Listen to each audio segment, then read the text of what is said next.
రాజు గారు, ప్రభాకర్ రెడ్డి గారు, మా పల్లె శేఖర్ రెడ్డి గారు, జంగయ్య గారు, పప్పు రాజుగౌడ్ గారు, పత్రికా మిత్రులు, రైతు సోదరులు మరియు మహిళా అక్క చెల్లెళ్ళు మిత్రులారా, ఈరోజు రాష్ట్ర ప్రభుత్వం తీసుకొచ్చినటువంటి భూభారతి ఈ అవగాహన సదస్సుని మన జిల్లా కలెక్టర్ గారు, బహుశా అడిషనల్ కలెక్టర్ గారు కూడా అనేక విషయాలు చెప్పడం జరిగింది.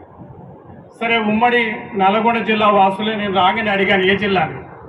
అంటే కలెక్టర్ గారిది కూడా మన జిల్లే, అడిషనల్ కలెక్టర్ గారిది కూడా మన జిల్లే. మన జిల్లా వాసులు కనుకనే ఈ నల్గొండ జిల్లా ఒక తెలంగాణ సాయుధ రహితంగా పోరాటం నడిచినటువంటి నేల, భూమి కోసమే తిరుగుబాటు జరిగినటువంటి ప్రాంతం. వేలాది ఎకరాలు మనం గతంలో భూస్వామ్యం వద్ద ఉంటే ఆనాడు కౌలు రైతులు పెద్ద ఎత్తున పోరాటం సాధించుకున్నటువంటి నేల.